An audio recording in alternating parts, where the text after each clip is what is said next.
Hello, welcome back to Over the Top, Under the Radar. I'm Carys and And I'm Gary Young. And this special episode, we have a collection from all of our interviews.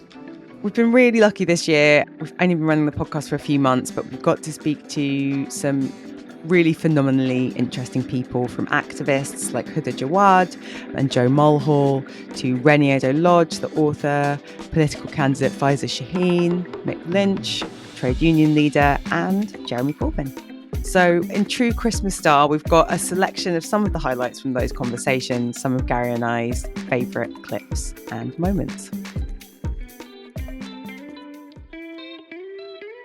So Gary, obviously this is not live, but probably lots of people will be listening to this on Christmas week, eating their turkey or other things. We will not be eating turkey in my house. We're anti-turkey. Yeah. What's your kind of go-to Christmas week vibe? Are you in your gym jams? You in a onesie? Well, in the run-up to Christmas, frantic, right? Particularly because I've got kids and kind of last-minute stuff and, this and that, and what do you mean you haven't got the goose fat for the potatoes? All that sort of stuff. And then immediately Christmas is over. This is my best time of the year, is that period between Christmas and the first sort of Monday of the new year, when nobody really knows what day it is and your personal hygiene goes to shit and you eat quality street for breakfast. It's a special time of year, it's a time-honoured tradition. I feel like it's quite a British thing. Also, the thing I like is that suddenly meals aren't really a thing. It's just like a day-long meal. Like you're kind of just permanently grazing. Yeah. There's rounds of leftovers. You're like, let me try and make a toasty with a bit of the cheese and a bit of the meat and some cranberry. You come up with inventions, and then you get to the point where you're like, whatever your preferred chocolate brown quality street celebrations used to be a thing in my family. It's like you sort of get to the dregs of those. Like the Twix or the Bounty, and you're like, that's all that's left. And you're like, I'm better than that. I don't need that chocolate. And then it gets to a point where you're like, it's here and I'm in my pajamas. I love that time. It's a special time, recharge. And you can kind of work yourself up to your New Year's resolutions as well. Because it's like, well, I've eaten so much chocolate now, I can't go to the gym. Or, Gyms are closed, Gary. I've got to do 10,000 words. You can't go nowhere. You've got to stay inside. I know. And that kind of, it's that notion of disorientation where it's not quite that capitalism stands still, because there are people working and you're more likely to be working. The less power you have, the more likely you have to be working, frankly. I lived in America for 12 years where you get Christmas. There's no Boxing Day. Yeah, they don't do it. The day after Christmas is just the next day. Back hustling. And and I kind of, I would find myself really struggling around the 28th, 29th, just thinking, why isn't everybody in their pajamas? Why am I seeing so many people?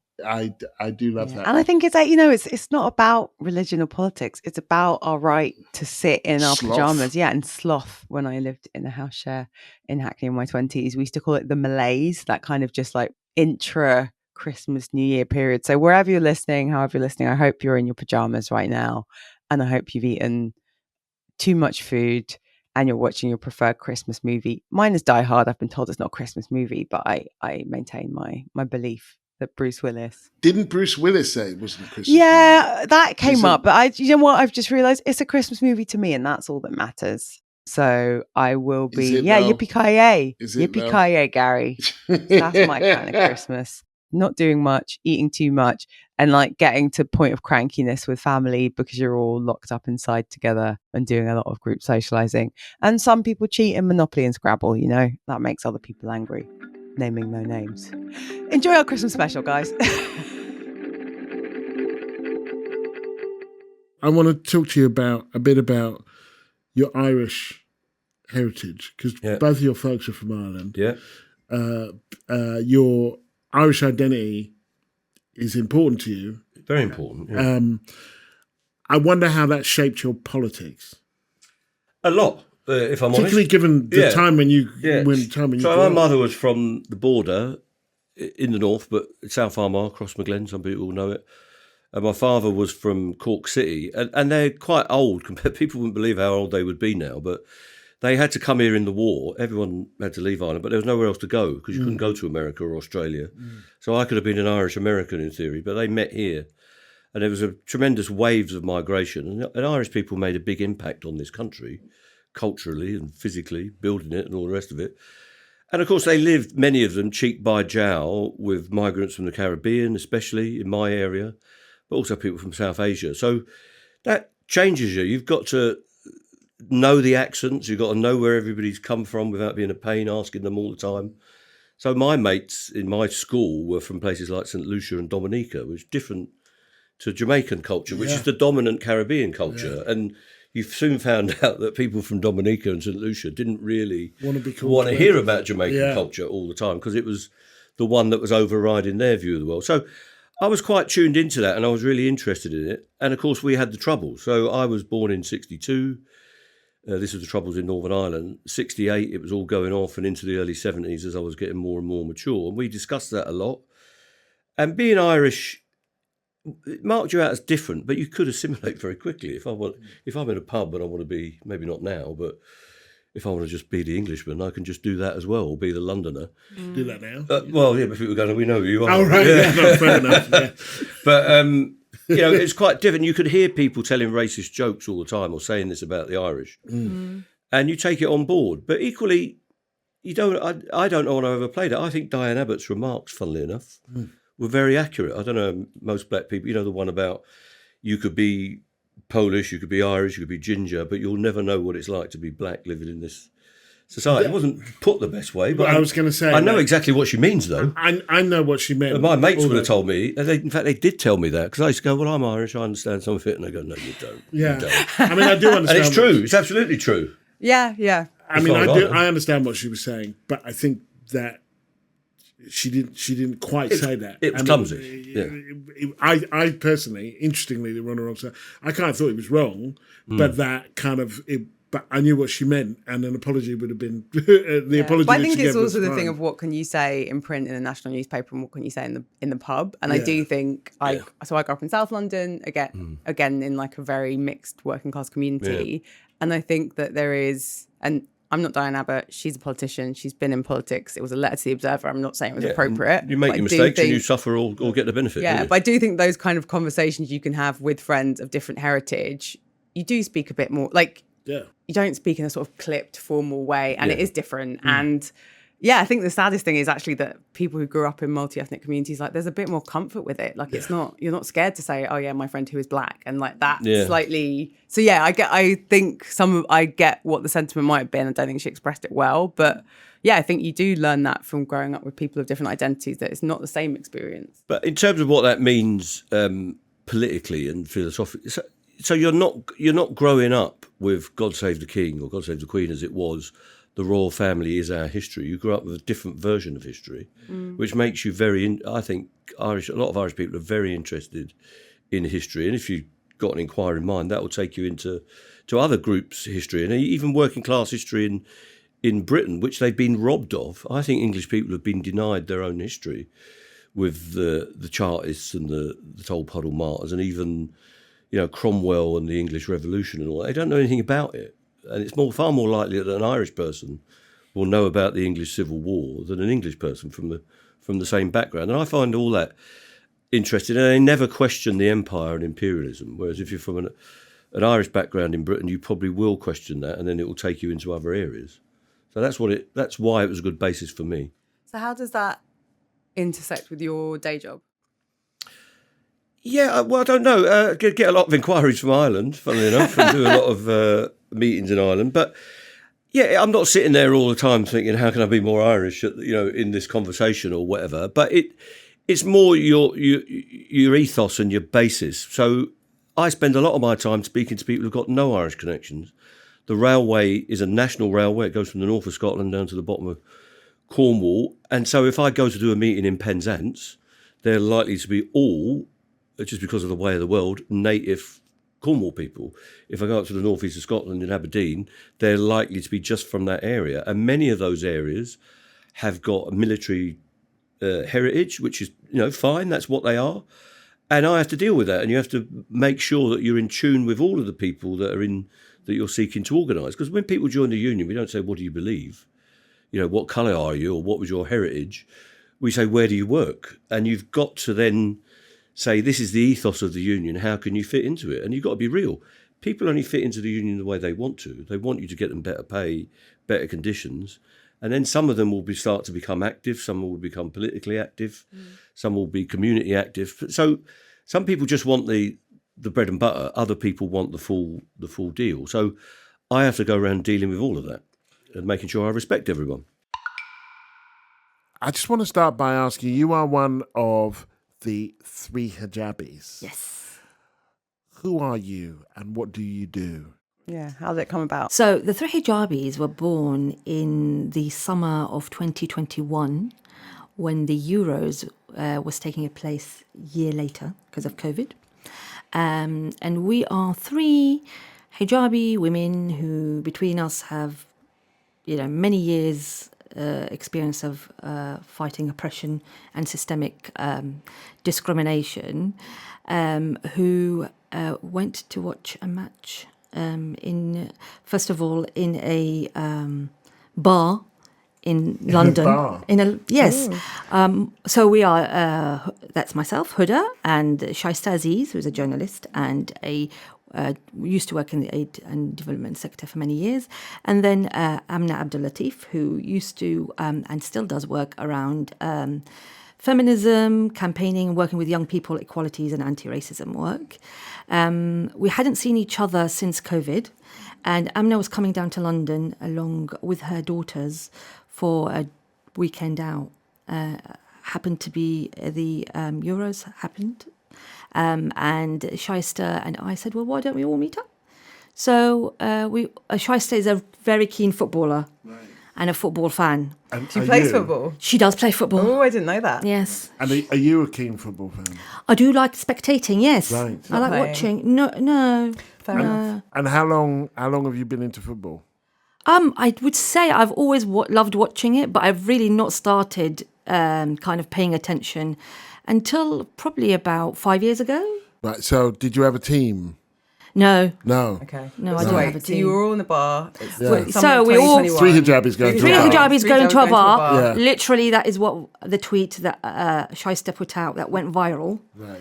And in it, she talks about why the three hijabis go into a bar and why we feel that the England team has, in its previous iterations, did not speak to us as women of colour, and why we feel so passionately about supporting the current squad and the management. Do you have, in terms of your mission and what you're doing now, like what are you focused on?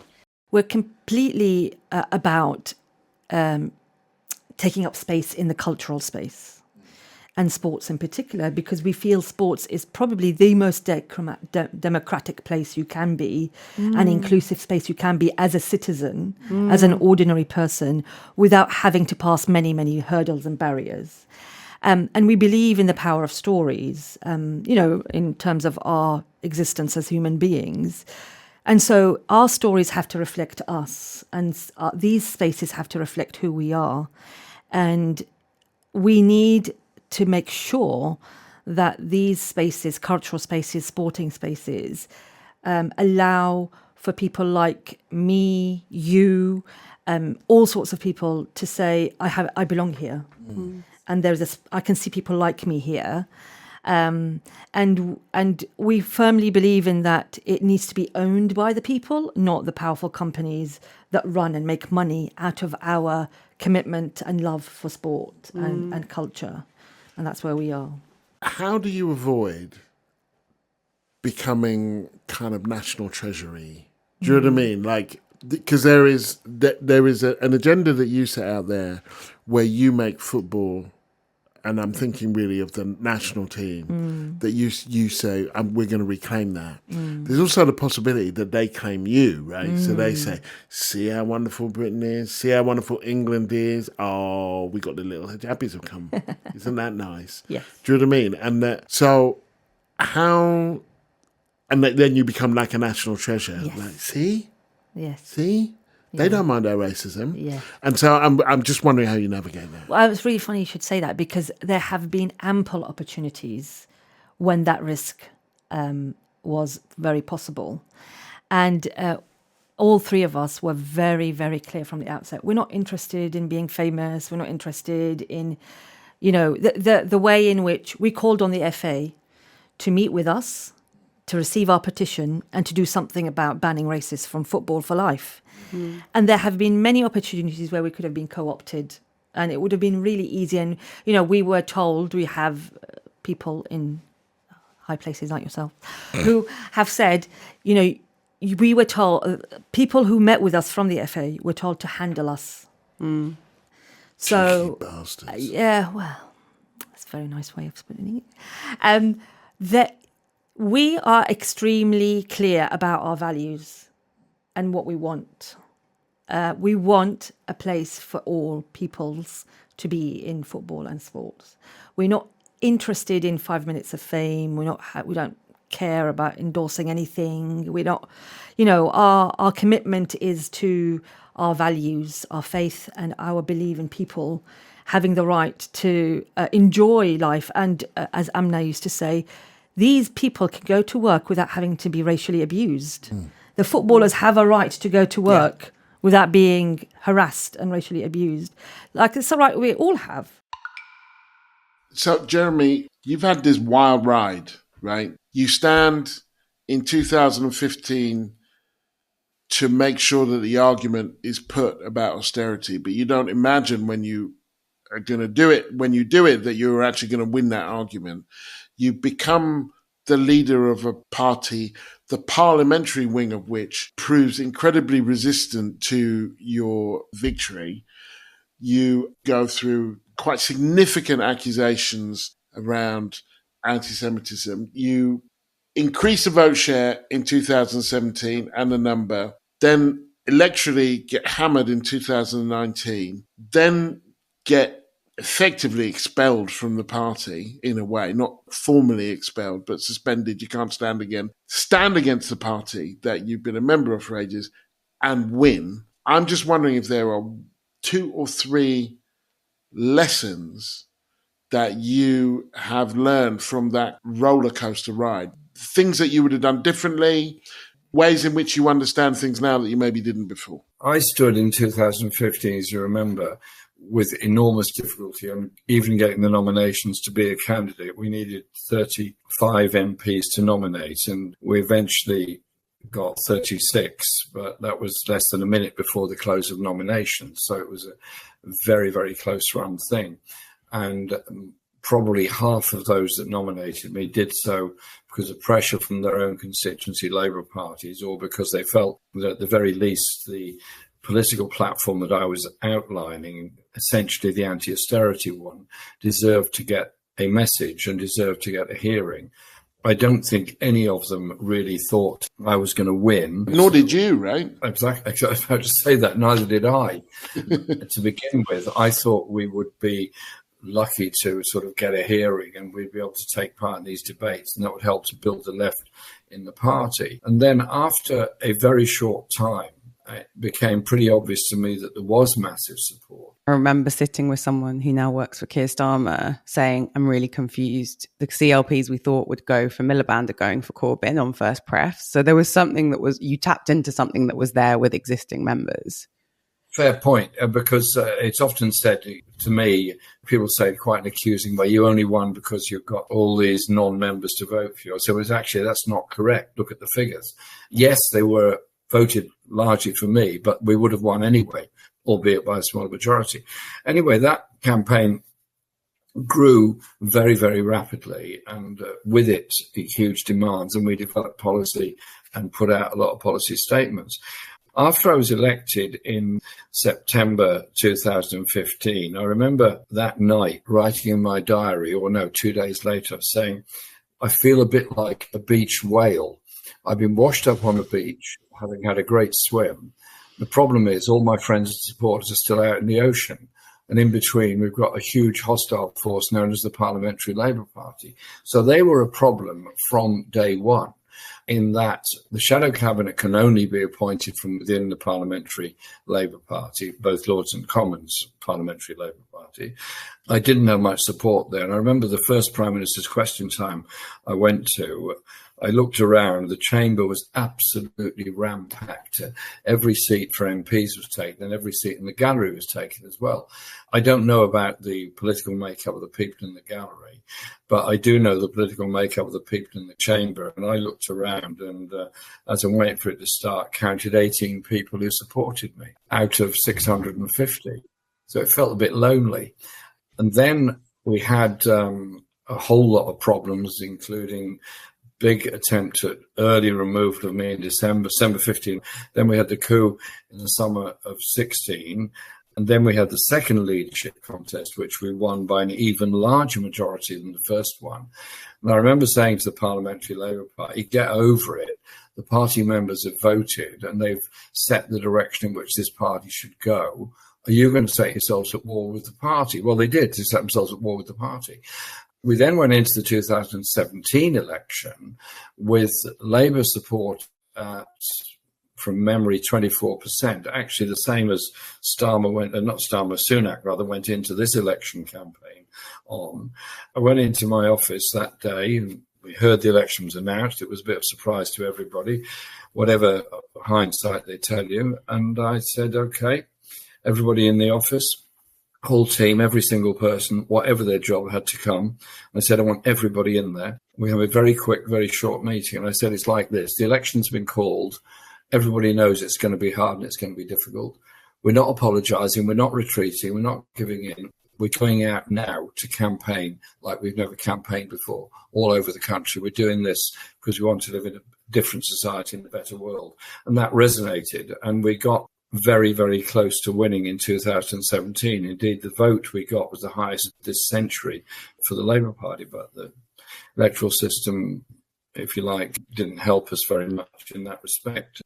I wanted community organising from the very beginning, and I felt that it would be possible to work with the existing structure and officials within the party, explain what I wanted to do, and that they would work with me on it. I did not and do not believe in dictatorial leadership. Many people say that was a fundamental mistake on my part, but I wanted to build a legacy of democracy and participation. The membership went up to 500,000, and ultimately, just by 2019, was almost 600,000, largest party in Europe.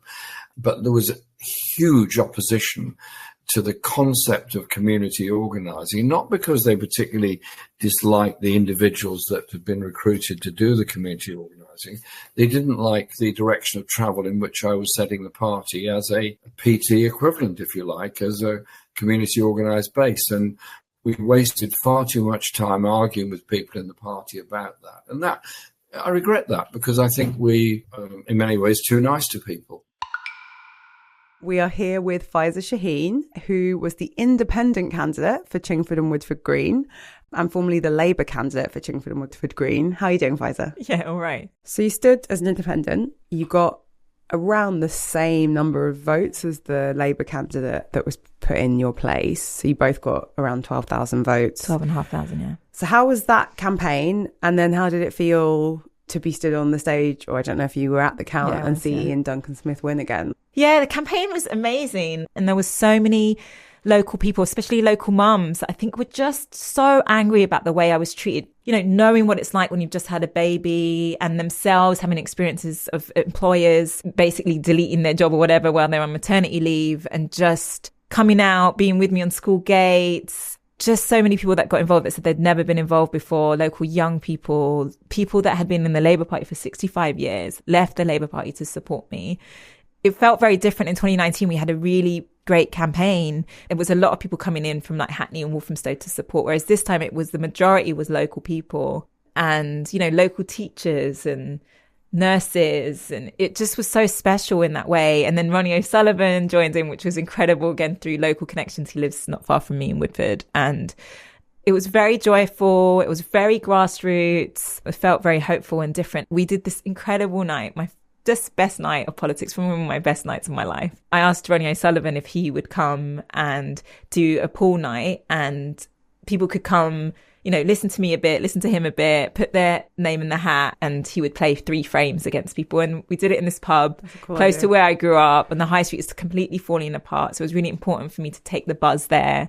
And loads of people came, and it was just such a different mix. Reni O'Sullivan's really, really big in Pakistan, and I'm half Pakistani. And so there was loads of like British Pakistanis that came locally as well. Some of them were uncomfortable about being in the pub, but they like came. Like, we'll do it for Ronnie the Rocket. And we'll do like, it. Yeah. And it was just lovely. Like, it was so wonderful. Faiza, did anybody who you respect, who's close to you, say, don't stand?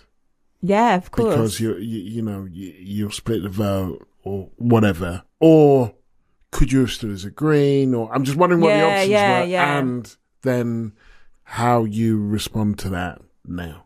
Yeah. So there's a lot of talk about that, and of course it did play on my mind a lot and still does. But what was really obvious from our conversations on the doorstep was that a lot of the people that voted for me wouldn't have voted Labour at all. So loads of people who were really angry about the way I was treated said they were going to vote Green if I didn't stand or just write my name in. Loads of people, they'd lost the Muslim vote, and anyone that cared about Gaza had just gone, especially as I wasn't going to be there. They were not going to vote Labour anyway. And then these Tory switchers that weren't going to vote Labour because it was too much for them to go that far, but then to vote independent for a local girl, they felt, okay, yeah, we can do that. We had a higher turnout because of our campaign. So we would have got the same turnout as other places. They didn't think anyone would notice if they switched me out for another brown woman. Yeah, they used to call it postbox, just paint it red, and there's certain constituencies. It's never that seat. And I think I want to fess up as I'm your friend. And I was one of the people who was, I don't think I told you not to stand, but was like, talk me through this.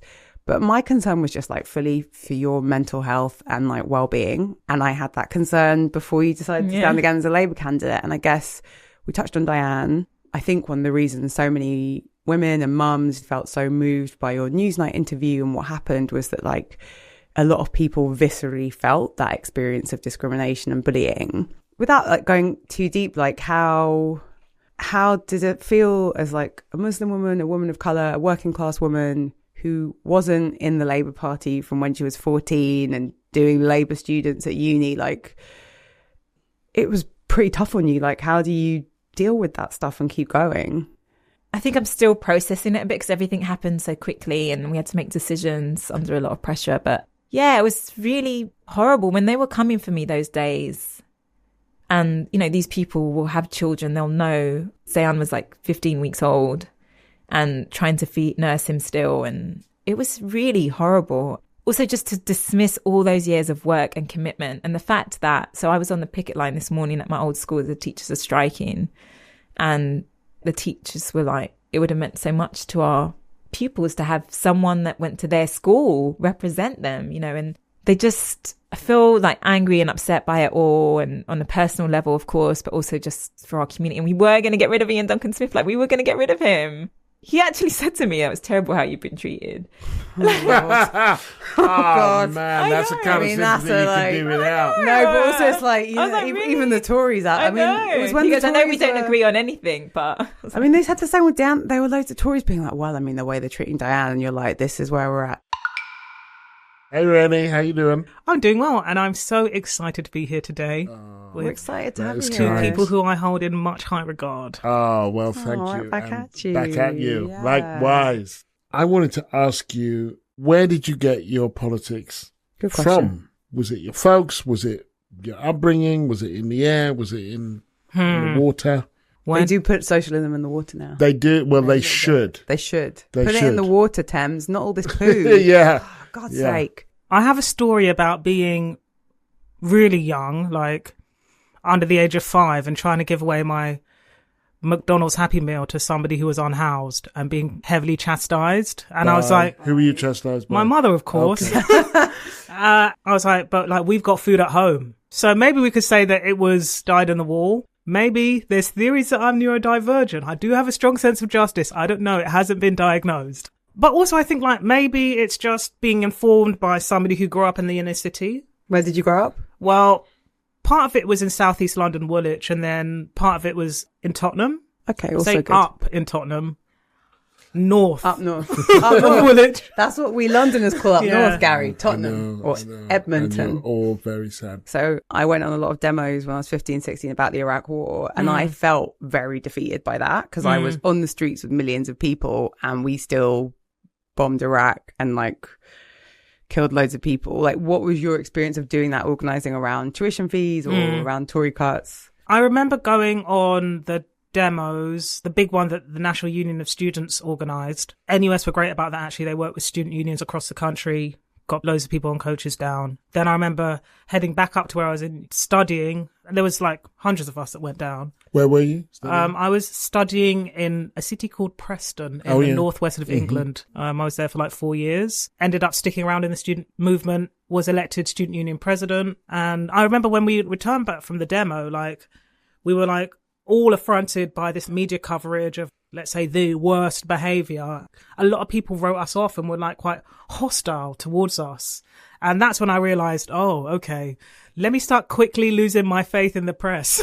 Like, let me start quickly losing my faith in like media narratives, because it's becoming evident to me that sometimes standing up for what I believe in, which I don't think was a radical proposition. Nope. Like, don't triple tuition fees, is going to actually have you demonized. So I learned that at like age 20. But I was writing the other day and I was really thinking about how like Black Lives Matter has really bookended my career, you know, from the murder of Trayvon Martin in like 2012. And then, you know, what happened with my work in 2020. The murder of Trayvon Martin, which I guess I'll just explain for your listeners in case they don't know, but he was like a teenager who was murdered in the States, of course, walking home with some Skittles and like a soft drink. And, iced tea. Yeah, and he was deemed a threat by a man called George Zimmerman and shot him after they had a like little altercation. Zimmerman was like a have a go Harry. He sees him, he assumes it's a gated community, he assumes that he's a criminal, he chases him. And there's basically no way that Trayvon Martin gets home that night. Either he gets hunted down by Zimmerman or he fights back. But what he's not allowed to do is go to the shops, get his Skittles, get his iced tea and walk home. Zimmerman stops him. They get into a tussle. Zimmerman shoots him. Yeah, it was really the first spark of the BLM movement. Yeah. And interestingly, it wasn't a police killing. It was a vigilante killing. I think that was a formative moment for the global Black Lives Matter movement. And that was something that really moved me. I remember writing about it on my blog at the time. You know, so I kind of see myself as part of a generation that is really like comfortable and used to protest. We watched infrastructure crumble when the Conservatives, I know it was a coalition government, but it was basically a Conservative government, elected right at the beginning of my adulthood. And I've watched the social safety nets and, you know, social housing just be completely dismantled. I still live in London. I don't live far from where I grew up. Everything is worse. And post-election, I was saying to my friend, I feel like the student movement is literally like the Bullingdon Club of the left. Do you know what I mean? Like, Good analogy. It's not wrong. If you're not, pay attention to whoever's involved, because you'll be hearing from those people in 10, 15 years, including me. I was actually one of the people. You're saying you're a member of the Bullingdon Club of the Left. I am. And I think my ascent was unusually early for somebody involved in the student movement, because I was grabbing headlines maybe 5-6 years after I finished. Usually you hear from people a decade after they've been involved in the student movement, the ones who go off to be Labour MPs, of course. As soon as they get that seat. Yeah, exactly. Well, they're usually just like dutifully hanging around the party. Yeah, get being jobs good and and stuff. obedient and stuff. Yeah. Yeah. And to be fair, some people who came out of that are good, right? They are good. I'm not dissing them. Well, hang on. A lot of them Some of aren't. them. Most of them aren't. I think it's just a statement of fact. And I think it's just something we have to be mindful of, especially in Labour, because we've spoken about this. I think the party culture is very conservative and very biased toward insiders. And like almost regardless of your politics in Labour, it's a bit like, well, if we can't place you, if you're not known to us, you know, you're in this faction and you came up doing this, I think that is quite threatening and challenging to Labour. So yeah, I think you can be an amazing left-wing Labour MP and have come up through student movement NUS. You can be a Blairite.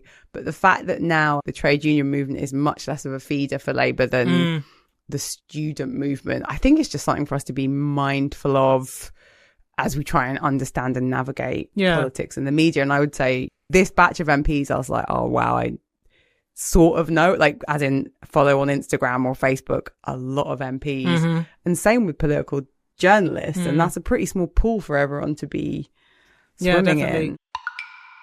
Hi, Joe. How are you doing? Yeah, good. Good to see you. How's things? Yeah, pretty good. Really excited to have you on the show. I think for a lot of us, what happened in August sort of seemingly triggered by the tragic killings of 3 young girls in Southport, it felt like something came out of nowhere. And I guess one of the reasons we were really keen to talk to you is that I'm guessing it wasn't such a surprise to you. Can you explain what you think happened, how much it was connected to the killings, and like who the people were that we saw out on the streets in like dozens of areas across the UK?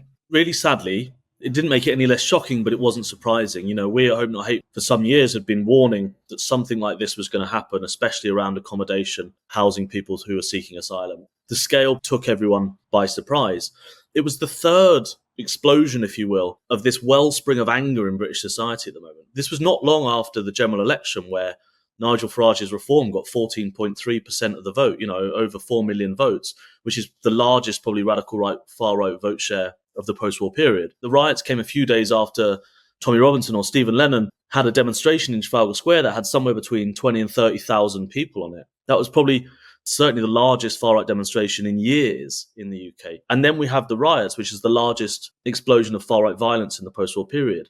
These 3 events are all ostensibly symptoms of this kind of wellspring of anger and resentment and hatred bubbling away under British society. What was really horrifying about the riots, but also, I guess, interesting, maybe that's not the right word, but they reflected what the modern far-right looks like, right? And by that, I mean, yes, we've analysed thousands of hours of footage and images to find out who people are, who was organising what. Yes, there was people from small far-right groups like Britain First, Patriotic Alternative, former English Defence League members, etc. on these events.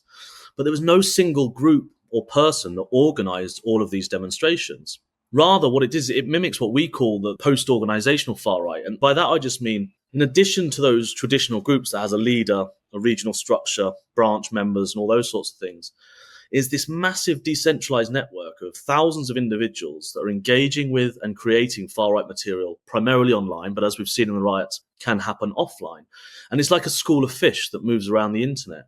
You know, there's no leader, you're not a member of anything. While there's not a leader, there are figureheads, people like Tommy Robinson, that direct the weather of this school of fish, if you will, around the internet. So when you looked at the riots, that 7-day period, many of them looked very similar. They would chant the same things at the events, similar sorts of targets. They would have the same banners, the same poster styles, which gives the impression that there's someone organising it all, but it wasn't. It was individuals locally, ad hoc, creating their own events, but they were somehow linked into these overlapping online spaces. So the riots very much echoed what the far right looks like. And it's why I think lots of the media got it wrong when they said, these people aren't far right. They're not a member of anything. You don't need to be a member of anything anymore to either consume or engage with a form of far right activism. And for me, the moment you turn up outside a mosque and start chanting racist slogans or you throw a brick, you're engaging in far right activism, even if you don't have a membership card for anything, you know?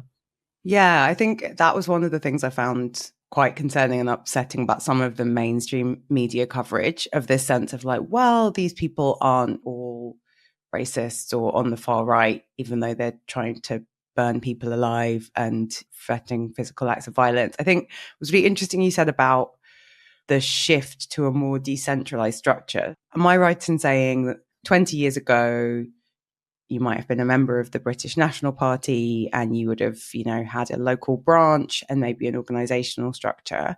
And now you're saying that there isn't one group or one umbrella and it's much more fragmented, but that people are organizing or consuming the same content on social media. So the people that took to the streets might not have known each other, or they would have known each other from online forums. Like, what is there? Who were the people that were out on the streets? You're absolutely right. 20 years ago, or prior to the digital age, if you will, if you wanted to engage in far-right activism actively, you either had to go through a phone book and call people that you think might be involved, or you might have to go to a city to maybe go and you've heard that there's a street stall where they're handing out leaflets. If you want to get hold of really extreme books or material like Holocaust Denial, you'd have to write a letter to somewhere in America that would send you. All of these things were hurdles to far-right activism. Now, of course, as long as you've got internet connection, you can sit anywhere in the world and you can consume far-right material at the click of a button. I mean, unfortunately, in some social media platforms serve it up to you, even if you're not looking for it. Traditionally, people would say this person is a member of the far right because they are a member of the National Front or a member of the English Defence League or the BNP. Now, people can sit watching Tommy Robinson videos, become inculcated with really extreme views about Muslims or asylum seekers, and genuinely say, I'm not far right, I'm not a member of anything. And I think that's also, that ease of entry is why so many young people are getting involved. Because if you're 14, you can consume it now without having to go and knock on a door. Thank you for listening to Over the Top, Under the Radar this year. Your support has meant a lot to us. As always, you can support the podcast in 3 ways. You can join our Patreon community and make a regular gift at overunderpod.com. Share our social media posts at over_under_pod_ with your comments.